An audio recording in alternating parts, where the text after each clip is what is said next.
Coming up on this episode of Falmouth in Focus, we go on the road with State Representative David Vieira to visit a local manufacturer. We view yarn art that's popping up at the main branch of the library. A local couple introduces us to their new venture, social networking through the written word. And we visit the 38th Annual Public School Science and Engineering Fair. All this and much more on this edition of Falmouth in Focus.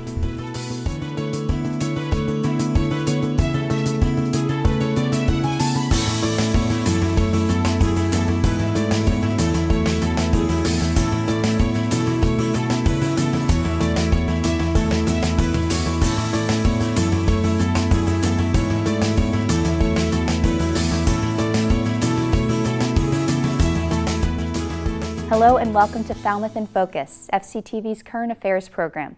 I'm Liz Lerner, the Membership and Outreach Coordinator here at FCTV.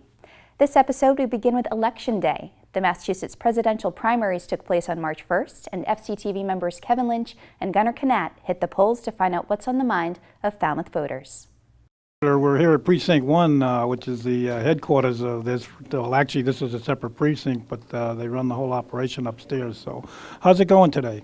Started out pretty slow, surprisingly, because this is a very well-attended precinct. It started out pretty slow this morning, so we thought, wow, this is going to be a fairly slow day, and then all of a sudden, everything broke loose. I mean, it's been pretty busy, which is good. Good to see that. A lot of people haven't voted in a while too, so that's good to see that too. Oh, I love to vote.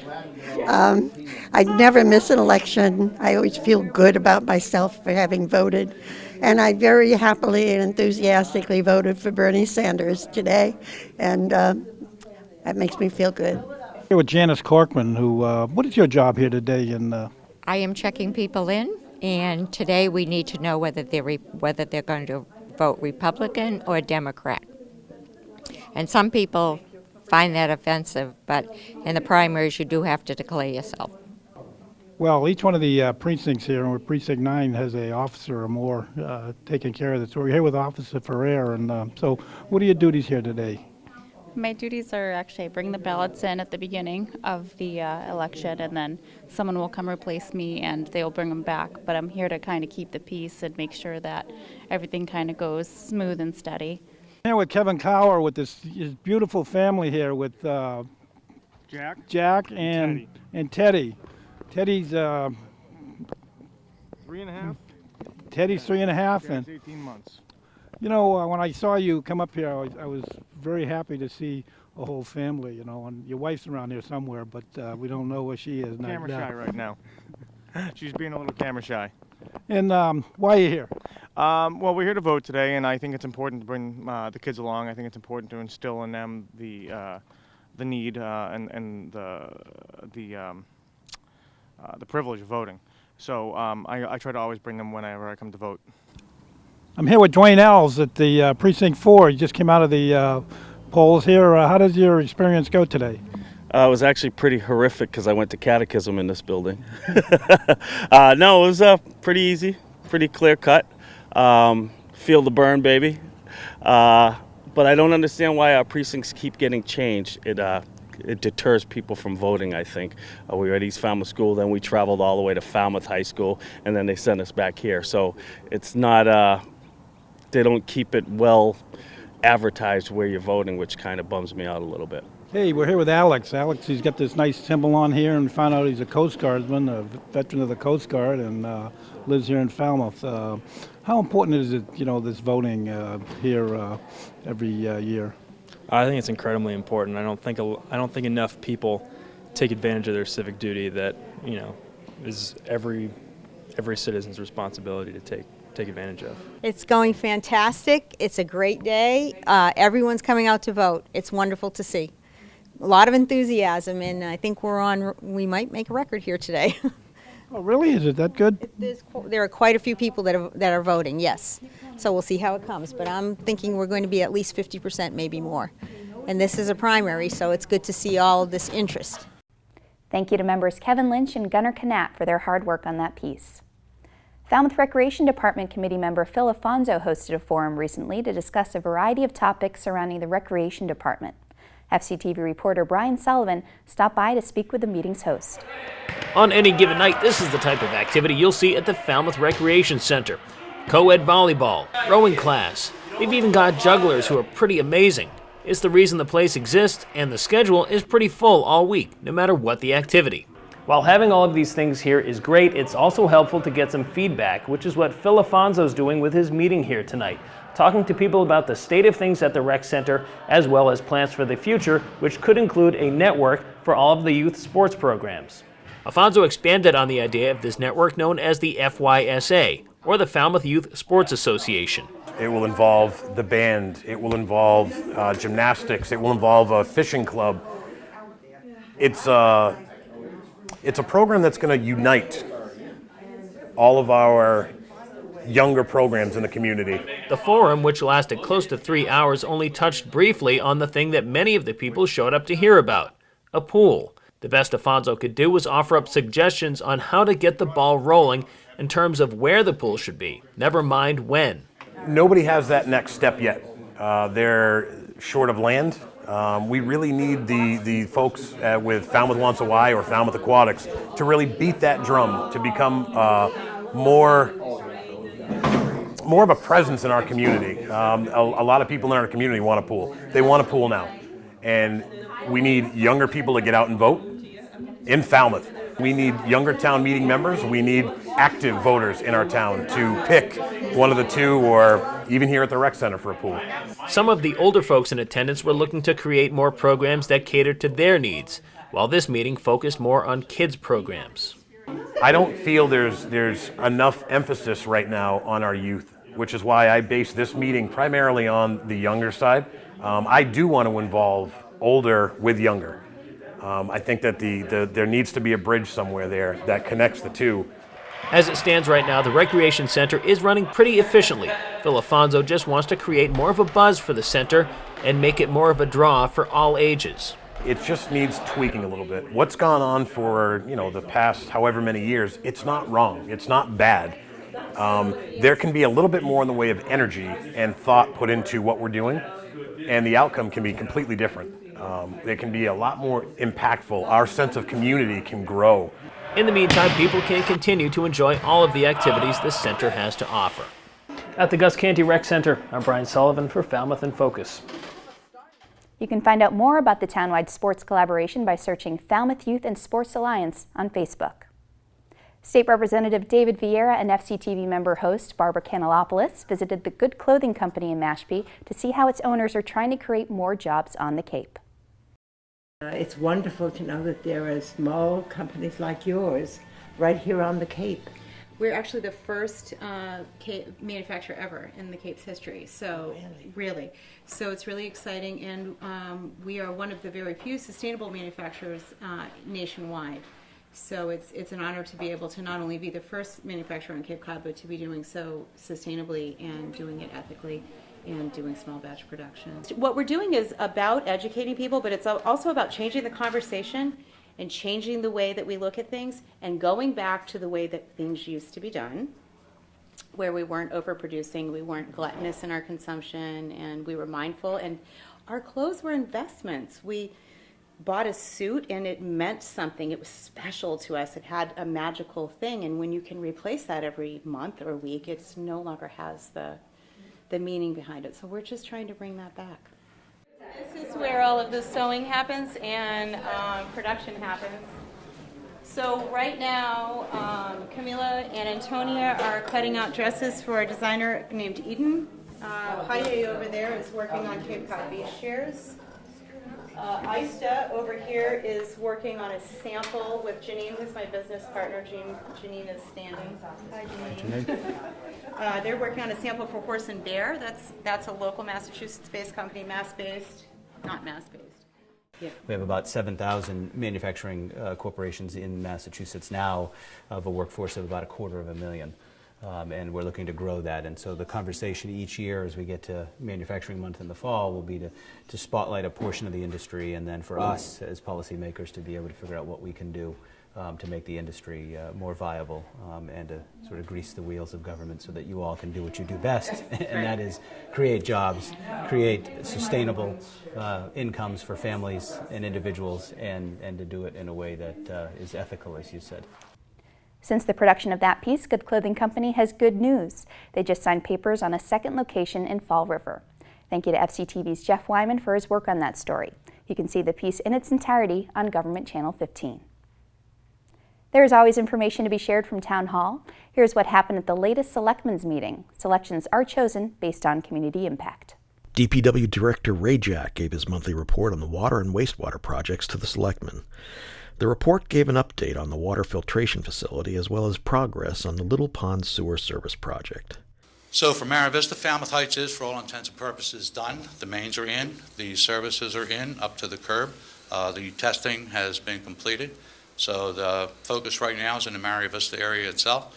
They took on the gravity mains, which is the northern part of Mara Vista, and the force mains or low pressure mains, which are the southern portion of Mara Vista from Iroquois down to Sycamore. So in the last month, you can see that they're all the way up to Palm here, and that was as of last week. So all these mains here are in, and they're starting to move up now with those crews getting the connections in. Presentations were made in regards to petitioners' articles on the spring town meeting. Articles include water quality monitoring of Bourne's Pond, the possibility of changing the way the town seeks legal counsel, and allowing the wind turbines to run full-time.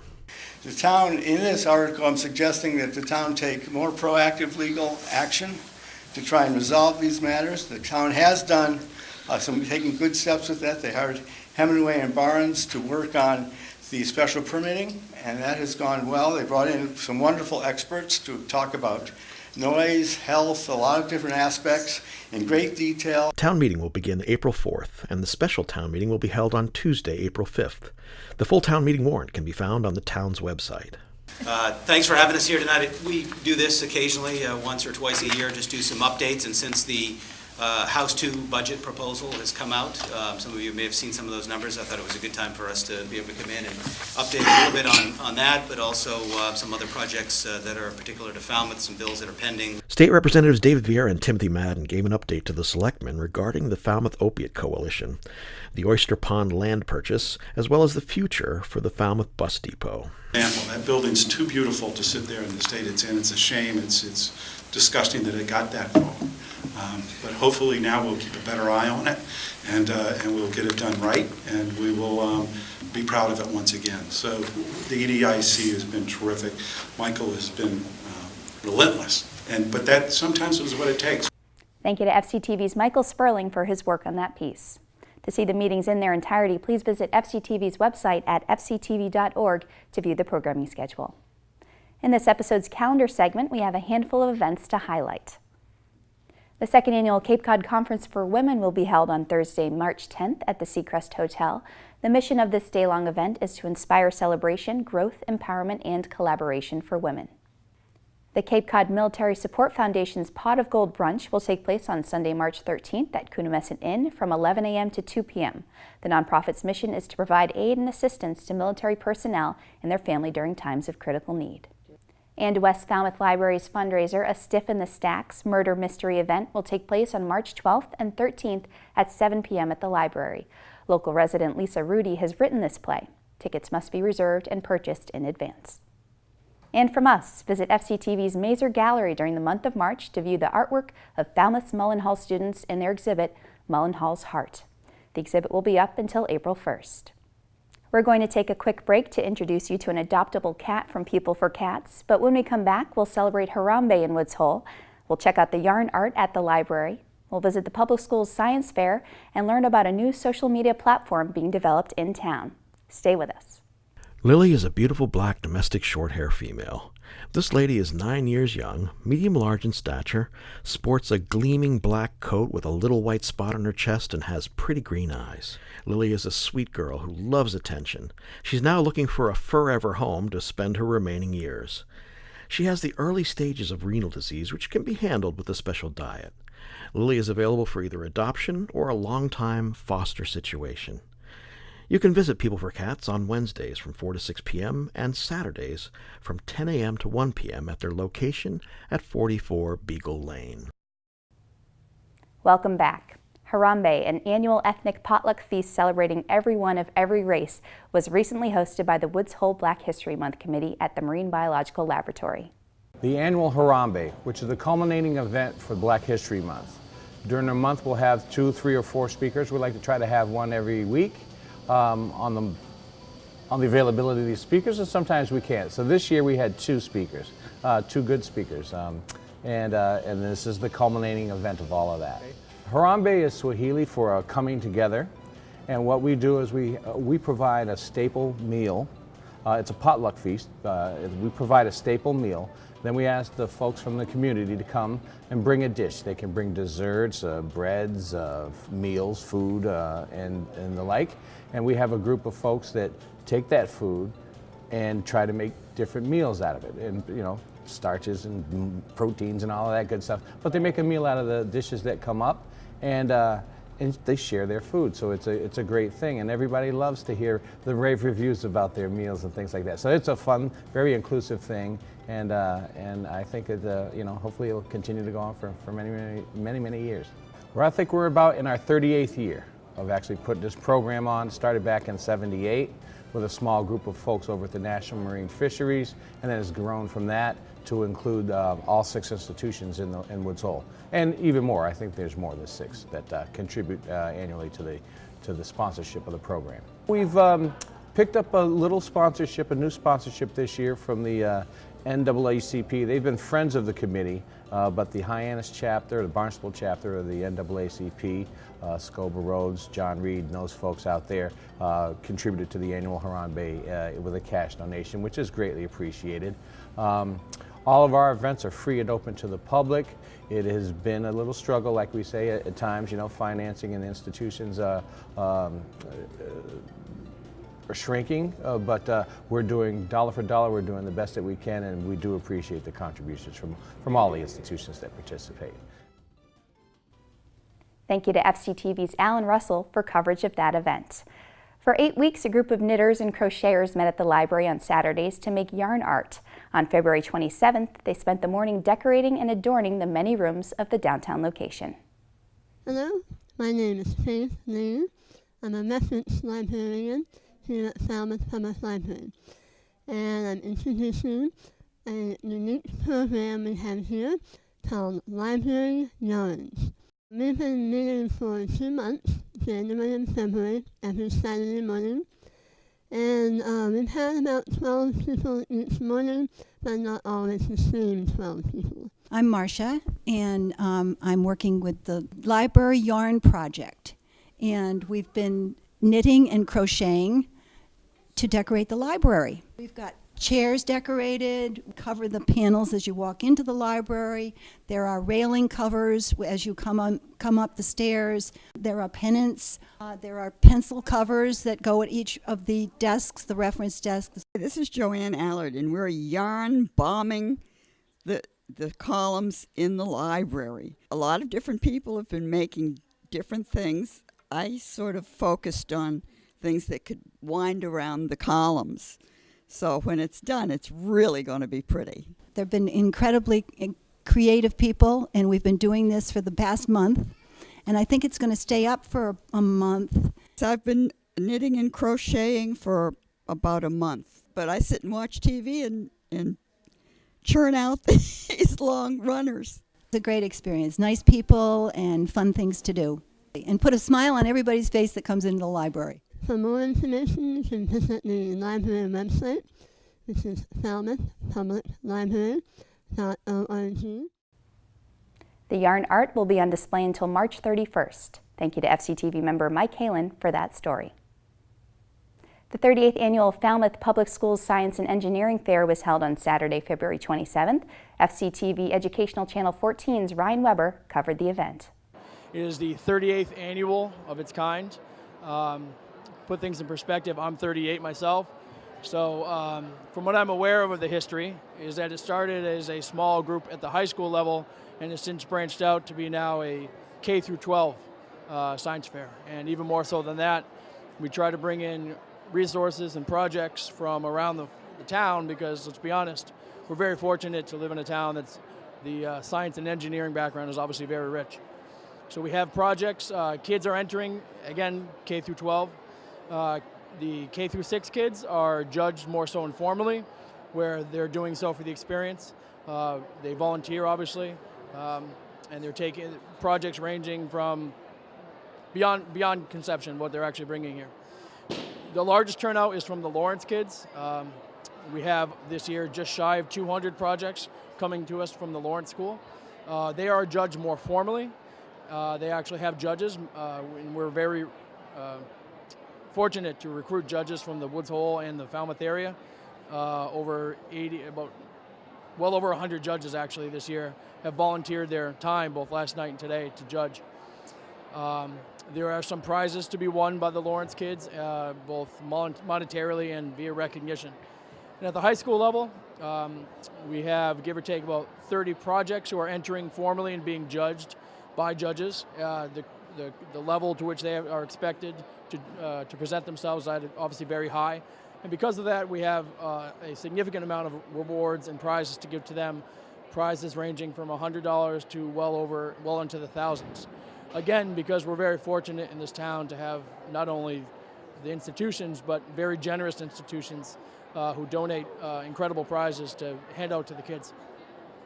Our kids at the high school level, so many of them move on to the regional level and the state level, and they historically do very well, and a lot of that is due to the fact that we have a fair that they've probably been experiencing since they were in kindergarten, and we have their judges that give them both a significant level of critique and likewise incredible feedback that allows them to improve their presentation and their projects at the regional and the state level.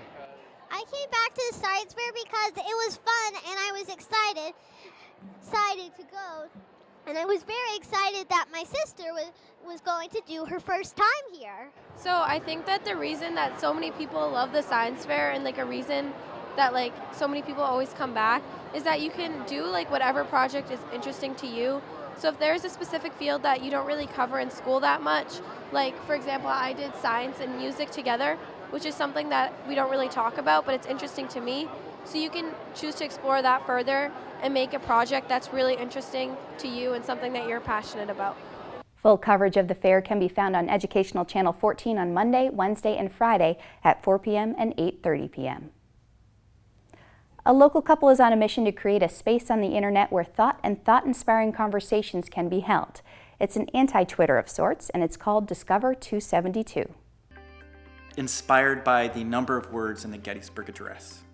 272 words is all it took for Lincoln to basically say our nation's mission statement at the time that it looked like the nation might not even survive much longer. The website and app ask users to write about anything, as long as they only use 272 words. There's a space called a reading room, a spot to write with a word counter, and a scratch pad for notes. There's a feature where you can link your 272 to another 272.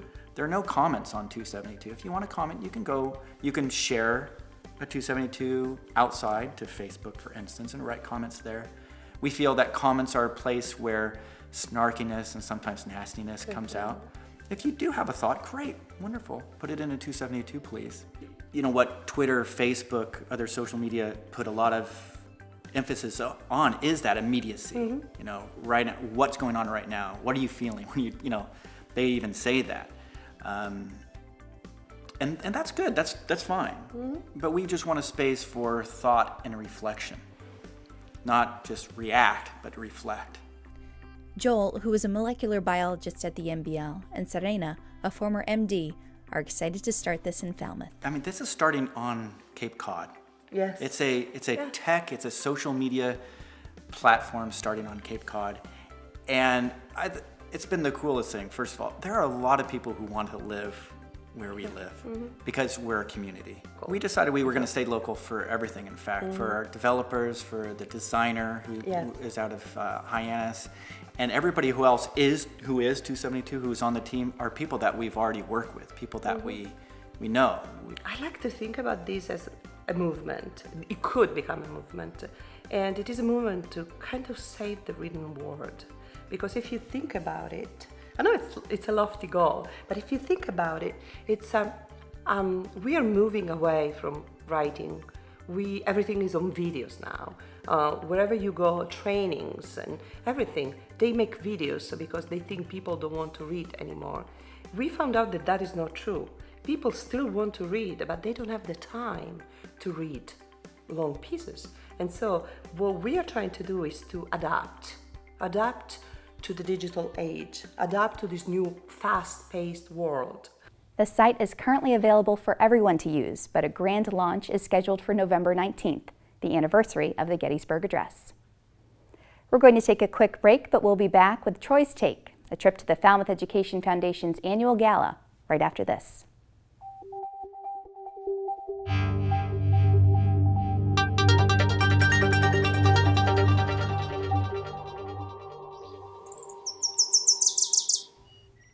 Welcome back. In this episode, Troy Clarkson's back with an inside view of the annual gala for the Falmouth Education Foundation and a look at why so many people come out to support this organization's fundraiser. Thanks, Liz. I'm here at the Coonamessett Inn for the Falmouth Education Foundation Winter Gala. You know, about 9 or 10 years ago, a few folks from Falmouth got together and thought they might like to have just a little gathering to support the FEF and all the great work that it does supporting education here in Falmouth.